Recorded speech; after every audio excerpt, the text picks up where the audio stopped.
Every year, millions of Americans are treated for or diagnosed with some form of depression.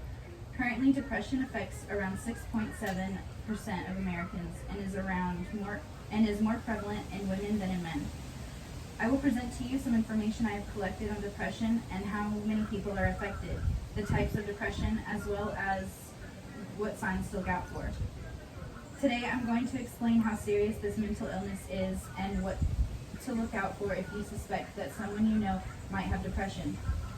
But first, we need to know what it is and how it affects a person mentally. Depression is a mental illness that affects how you think, act, and feel. It causes feelings of sadness or someone's loss of interest in doing any activities and can affect a person's ability to function at work or even at home, but it is treatable. But there's also trying to decipher the difference between grief and depression. When you experience the loss of a friend or family member, or even lose your job, those are feelings of sadness. And while some might say they're depressed, being sad is a lot different. In an article written by Psychiatry.com says, in grief, painful feelings come in waves, often intermixed with positive memories of the deceased. In major depression, mood and or interest are decreased for most of 2 weeks. They also explain that 6.7% of people are affected. 16.6% will experience depression at some point in their lives. It is also stated that women are more likely to have depression than men, and some studies have shown that 1/3 of women will experience a major depressive episode in their lifetime. On the Mayo Clinic site, they share the common symptoms of depression, like feelings of emptiness, weight loss or weight gain, anxiety, and even thoughts of death or acting upon suicidal thoughts. In teens and children, these are pretty much the common symptoms, but in older adults, depression can go untreated and they won't seek help for how they are feeling. The symptoms can be anything from memory difficulty, physical aches and pains, to thoughts of suicide. Those are just a few of the symptoms listed, but symptoms in older adults are harder to diagnose because of the types that they are more likely to show than someone younger. On the NIMH site, they share that there are also different types of depression. There is persistent depressive disorder that can last for at least 2 years. They may have major depressive episodes along with less severe symptoms, but the symptoms must last a minimum of 2 years to be diagnosed.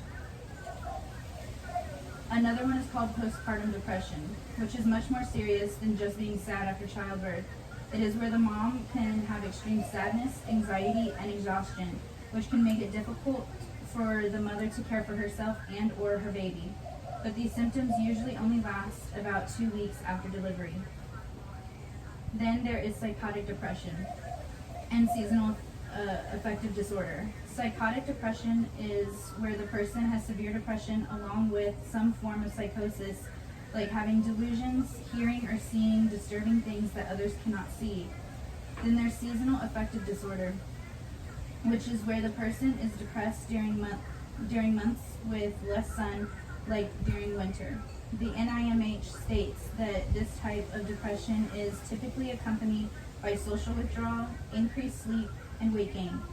Predictably returns every year in seasonal affective disorder.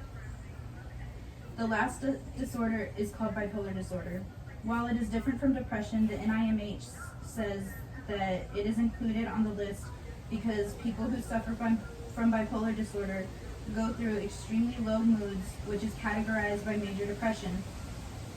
But the NIMH states that a person with bipolar disorder also experiences extreme high, euphoric or irritable moods called mania, or a less severe form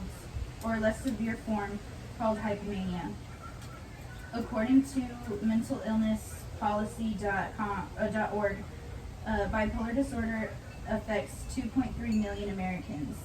It can start as early as childhood or up to people's 40s and 50s. Overall, depression affects so many people all over the world, and it needs to be taken seriously, because if untreated, it can be deadly.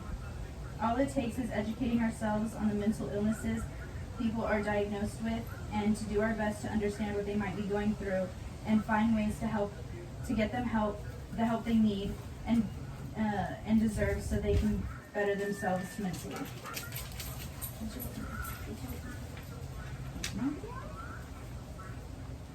Uno.